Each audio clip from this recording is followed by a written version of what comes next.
అందరికీ నమస్తే. అధికార పార్టీ ఎమ్మెల్యేను అధికార పార్టీ కార్యకర్తలే ఉరికిచ్చారు. ఇది మరీ విచిత్రం. ఎక్కడైనా జనం ఉరికిస్తారు. చాలా దగ్గర జనం అక్కడక్కడ అటాక్ చేస్తున్నారు కదా ఎమ్మెల్యేలను. కలిస్తే ఏమైంది, మా స్కీమ్స్ ఏమైంది, అదేమైంది, ఇదేమైంది, మా ఊరికి రాలే, మాకు మోరి కట్టేయాలి, మాకు రోడ్ వేపి అడుగుతున్నారు. 2500 ఏమైంది, తులం బంగారం ఏమైంది అని అడుగుతారు ఎమ్మెల్యేలు డైరెక్ట్గా ఓపెన్గా. ఇంకా అక్కడక్కడ ప్రతిపక్ష పార్టీలు ఇప్పుడు వీళ్ళు కూడా తెలవాలి.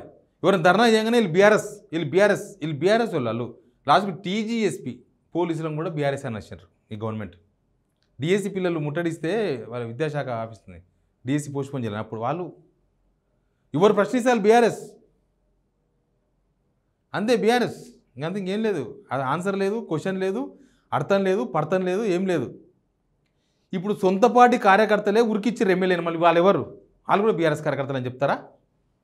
పాపం ఆ కార్యకర్తలు ఆ ఎమ్మెల్యేకు ఎలక్షన్స్లో డబ్బులు ఖర్చు పెట్టుకున్నారంట. ఇంకా దారుణం. ఎలక్షన్లో మేము డబ్బులు ఖర్చు పెట్టుకున్నాం నీకోసం అని చెప్పి ముఖం మీద అడుగుతున్నారు. ఫస్ట్ వీడియో చూస్తారా? వీడియో చూస్తే మీకు ఐడియా వస్తుంది ఏ కాన్స్టిట్యున్సీ ఎమ్మెల్యే, ఆ ఉరికిచ్చిన కార్యకర్తలు ఎవరు, వాళ్ళు ఏమడుతున్నారు కూడా మీకు క్లారిటీ వస్తుంది. అంతకన్నా ముందు మీరు సిగ్నల్ టీవీని సబ్స్క్రైబ్ చేసుకోండి. కింద ఉన్న బెల్ బటన్ కూడా నొక్కండి. సిగ్నల్ టీవీకి మద్దతుగా నిలవండి. మీ యొక్క సబ్స్క్రైబ్ సిగ్నల్ టీవీకి 1000 ఏనుగుల బలం. ఒకసారి వీడియో చూడండి. వీడియో చూసినాక మాట్లాడండి.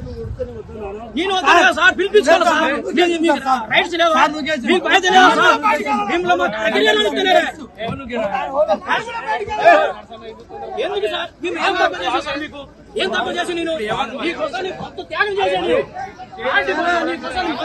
ఇబ్బంది పడకుండా ఎన్ని డబ్బులు పెట్టుకున్నాను పార్టీ కోసం, నీకోసానికి ఒకసారి ఉండాలి. ఏరియా పరిస్థితి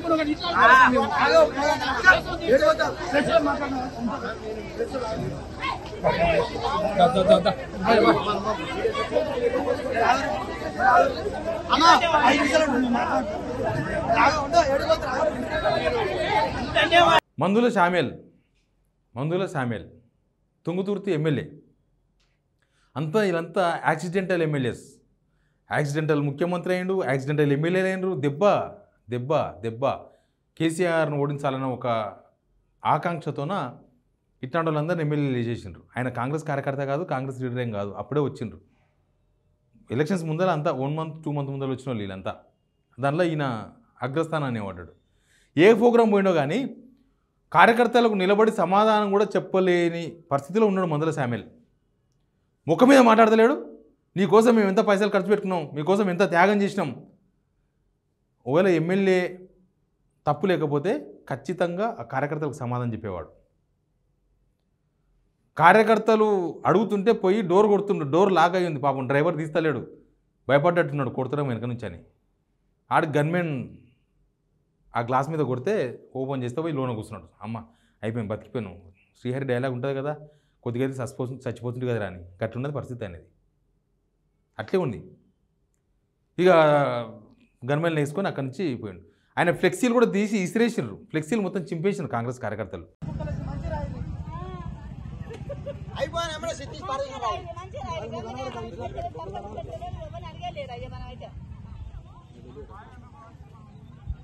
పాపం రేవంత్ రెడ్డి ఉన్నారు దాని మీద. రేవంత్ రెడ్డి ఫ్లెక్సీ కూడా మందుల శామ్యూల్తో పాటు మన్నులో కలిపేసారు, చింపేసారు, తీసి అక్కడ పడేసారు. చెప్తారు కదా వాళ్ళు తీసి పడేసినామని. ఇది ఒక మందుల శామ్యూల్ పరిస్థితే కాదు. వాళ్ళు ఎవరంటే కాంగ్రెస్ కార్యకర్తలే. ఫస్ట్ ఇది మాట్లాడదాం. కాంగ్రెస్ కార్యకర్తలు వాళ్ళు. కాంగ్రెస్ కార్యకర్తలే ఎమ్మెల్యేల మీద నిరసన కాదు తిరగబడుతున్నారు. ఎమ్మెల్యేల మీద తిరగబడుతున్నారు కార్యకర్తలు. వాళ్ళు ఇంకా గాంధీ భవన్ కూడా వస్తారు అప్పుడప్పుడు. గాంధీ భవన్కి వచ్చి కూడా పాలకుర్తి ఎమ్మెల్యే యశేషన్ రెడ్డి మీద కంప్లైంట్ చేసిన గుర్తుందా? అసలు మాకు ఆ కాన్స్టిట్యున్సీకి ఎమ్మెల్యే ఎవరు, ఝాన్సీ రెడ్డియా లేకపోతే యశేషన్ రెడ్డి అని. అట్లుంటుంది సినిమా. చాలా కాన్స్టిట్యున్సీలో ఇదే సిచ్యువేషన్ ఉంది. కాంగ్రెస్ కార్యకర్తలకు ఎమ్మెల్యేలు చేస్తలేరు. ఇంకా ఎమ్మెల్యేలు జనాలకు పోతలేరు. జనాలకు పోతే ఇంకా అంతసేపు ఉండరు. నువ్వు డోర్ కొట్టి ఓపెన్ చేసి డ్రైవర్ ఓపెన్ చేసి దాకా ఉండదు. సినిమా అప్పటికే ఇంటర్వెల్కి వచ్చేస్తుంది. అని ఎమ్మెల్యేని ఉరికిచ్చారు కదా, సమాధానం చెప్పలేకపోయింది ఎమ్మెల్యే. చాలామంది ఎమ్మెల్యేల సిచ్యువేషన్ ఇదే కాంగ్రెస్లో. సమాధానం కూడా చెప్పలేకపోతున్నారు. ఎందుకు అని అంటే వాళ్ళకు కనీసం గౌరవం లేదు. ఎందుకంటే వీళ్ళకి కాంగ్రెస్ పార్టీ మీద గౌరవం లేదు. వీళ్ళు ఎవరు గాంధీ భవన్ మెట్లు కూడా ఎక్కరు. వీళ్ళు ఉత్తగా ఎమ్మెల్యేలు అయినారు అంతే. వీళ్ళు ఎవరు గాంధీ భవన్ మెట్లు కూడా ఎక్కరు. నాకు తెలిసి మందుల శామ్యూల్ గాంధీ ఇప్పుడు పుట్టిండో చెప్పమని చూద్దాం. చెప్పలేడు. సరే గాంధీకి కాంగ్రెస్కి ఏం సంబంధం అని అది కూడా ఒక పెద్ద క్వశ్చన్ వస్తుంది. కానీ కాంగ్రెస్ కార్యకర్తలు కొత్త ఉడుకుతున్నారు. ఈ ఎమ్మెల్యే మీద అట్లే ఉన్నది, ముఖ్యమంత్రి మీద అట్లే ఉన్నది. వాళ్ళకు ఒక పదవులు ఇచ్చిన పాపన ఓరు, వాళ్ళని దగ్గర రానియరు, వాళ్ళకు ఒక పని చేయనియరు, వాళ్ళ ఊళ్ళో గౌరవం ఉండదు, పార్టీల గౌరవం ఉండదు, ఏముండదు. ఏ యాక్సిడెంటల్గా ఎమ్మెల్యే అయినా ఒక్కసారికి ఓటీపీ ఎమ్మెల్యేలు అంటారు పొలిటికల్ భాషలో. ఓటీపీ ఎంతసేపు వ్యాలిడ్ ఉంటుంది? 5 minutes. ఈ ఎమ్మెల్యేలు 5 years వ్యాలిడ్ అంతే. 5 years తర్వాత 5 minutes తర్వాత ఓటీపీకి వాల్యూ ఉండదు, 5 years తర్వాత వీళ్ళకి వాల్యూ ఉండదు, ఇన్వాలిడ్ అది. 5 minutes తర్వాత ఓటీపీ కొడితే ఏమంటుంది? ఇన్వాలిడ్ అంటుంది. మళ్ళీ రీసెంట్ కొట్టమంటుంది. వీళ్ళకి ఆప్షన్ కూడా లేదు. 5 years తర్వాత అవుట్. మళ్ళీ ఎమ్మెల్యేలు కావాలన్న కోరిక వాళ్ళకు ఉంటుందేమో కానీ జనాలు దగ్గరకు రాని సొంతపాటి కార్యకర్తలు వీళ్ళు ఎమ్మెల్యే వద్దారు. అసలు తుంగుతుతో ఎన్ని ధర్నాలు అవుతున్నాయి తెలుసా? ఇది ఒక్క ఇన్సిడెంట్ మీకు చూపించినా కానీ ఎన్ని ధర్నాలు.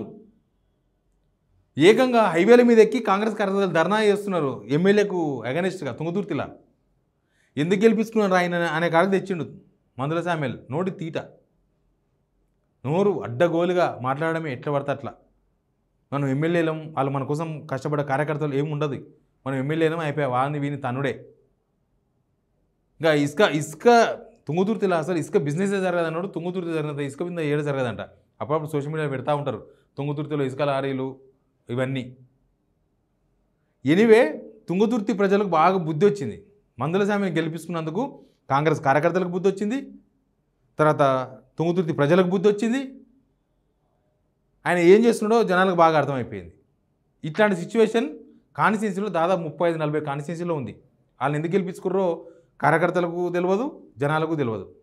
కానీ ఓటీపీ తప్పదు, 5 నిమిషాల వ్యాలిడిటీ ఉంటుంది. నువ్వు మళ్ళీ రీసెంట్ కొడితే కూడా రాదు, మళ్ళీ 5 minutes ఆగాల్సిందే. వీళ్ళు కూడా అంతే. Please subscribe signal TV.